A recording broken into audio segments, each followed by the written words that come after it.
Il y a quelques années, on m'a demandé de répondre à la question: les hommes peuvent-ils défendre les droits des femmes?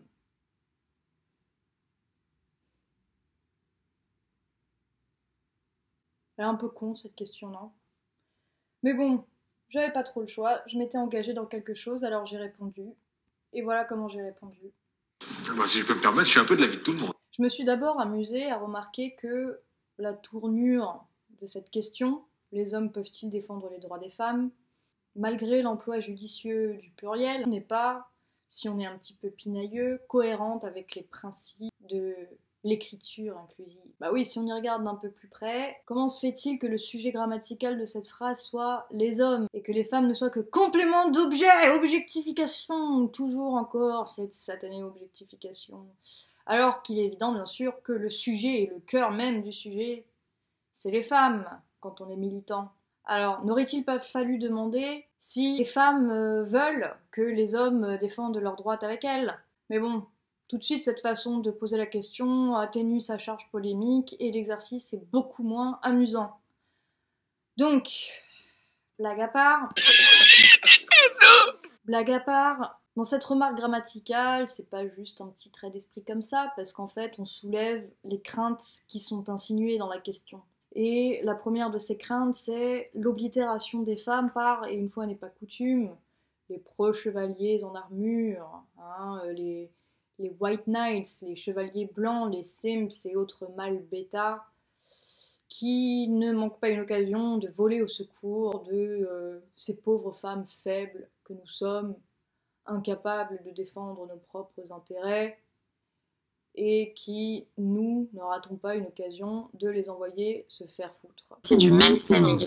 On a aussi et surtout la crainte de nous voir dépossédés de notre propre volonté de révolte et de justice. Tu comprends, il faut laisser la vie relaxe. C'est la crainte de voir les termes de nos revendications déterminés et définis par ceux à qui nous adressons ces dites revendications. Je vais vous proposer comme ça une petite variante. Les oppresseurs peuvent-ils défendre les opprimés? Non, laissez-nous! Bon, avant de dénoncer l'imposture évidente dans cette analogie, j'aimerais interroger ici le sens qu'a le verbe pouvoir. Peuvent-ils défendre? Ça veut dire quoi? Ça veut dire, ont-ils le droit? Ont-ils la légitimité de défendre les droits des femmes? En sont-ils capables?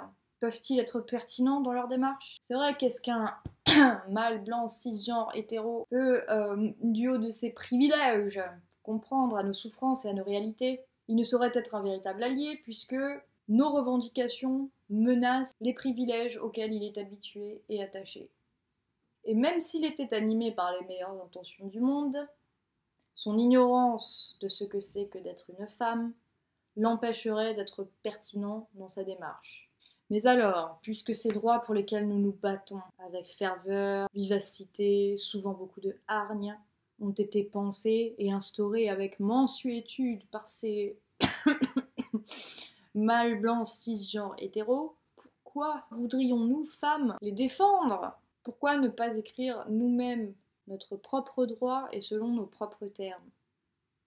Parce que c'est évident, nos droits sont les mêmes. Les droits des femmes sont les droits des hommes, les droits des femmes sont les droits humains. Ce que nous voulons, ou plutôt ce que nous ne voulons plus, c'est que ces droits continuent d'être bafoués, et ce, en toute impunité. Alors très clairement, il n'y a aucun doute. Selon moi, les hommes peuvent et les hommes doivent défendre les droits des femmes, car ce faisant, ils défendent leurs droits.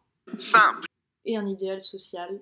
Basique. Même s'ils ne peuvent pas empiriquement savoir dans leur chair ce que c'est que d'être une femme, ils sont, comme tout être humain, doués de l'empathie et ils peuvent, à l'aide de leur raison, comprendre nos griefs et l'objet de nos colères. Et ils peuvent se joindre à nos colères lorsque celles-ci sont justifiées.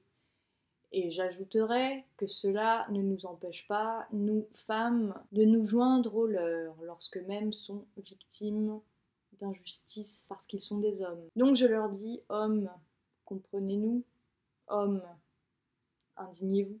Pour ce qui est de l'analogie avec les oppresseurs et les opprimés que j'ai proposée tout à l'heure pour vous emmerder, elle est fallacieuse bien sûr, car on le sait, les actes sexistes, machistes, violents ne sont pas commis exclusivement par les hommes, ce sont même souvent les femmes qui perpétuent ce modèle qu'elle décrit avec tant de vigueur. Et moi je crois que les hommes souffrent aussi des stéréotypes de genre. Quant aux féministes qui comptent faire avancer la cause en faisant couler et en s'abreuvant de male tears, j'aimerais que, au-delà de leur militantisme, qui semble d'ailleurs très souvent constituer leur seule et unique grille de lecture du monde, elles nous décrivent le genre de société qu'elles désirent voir émerger. Vraiment, sincèrement, j'aimerais qu'elles nous expliquent la logique et le raisonnement qui est le leur, si logique et raisonnement il y a. Et j'aimerais surtout qu'elles se souviennent que le système ségrégationniste aux États-Unis a été instauré sous la doctrine separate but equal, c'est-à-dire séparés mais égaux. J'aimerais qu'elles relisent Audre Lorde, pour qui racisme et sexisme sont étroitement corrélés. Audre Lorde qui, parlant de l'utilité de la colère, disait qu'elle ne saurait être libre tant qu'une autre femme ne le serait pas, même si ses chaînes étaient différentes des siennes. Nelson Mandela, en soutenant le peuple palestinien, avait employé une formule quasi identique. La valeur exprimée ici est celle de la solidarité. Non pas la solidarité entre noirs, non pas la solidarité entre femmes, non pas la solidarité communautariste, mais bel et bien la solidarité entre toutes les opprimées et ES avec point médian s'il vous plaît, quelle que soit la nature de l'oppression subie. Chez Camus, Albert, cette colère saine se traduit par la révolte qu'il définit dans une formule très proche du théorème, celui de la poussée d'Archimède. La révolte métaphysique, nous dit Camus, est le mouvement par lequel un homme se dresse contre sa condition et contre la création tout entière. Pour conclure, je vous propose de traduire cette formule camuso-archimédique dans un langage un petit peu plus inclusif, auquel peut-être Audre Lorde aurait pu adhérer. La révolte des droits civiques est le mouvement par lequel les hommes et les femmes de toutes couleurs se dressent contre l'ordre patriarcal dominateur. J'espère que cette formule est assez inclusive.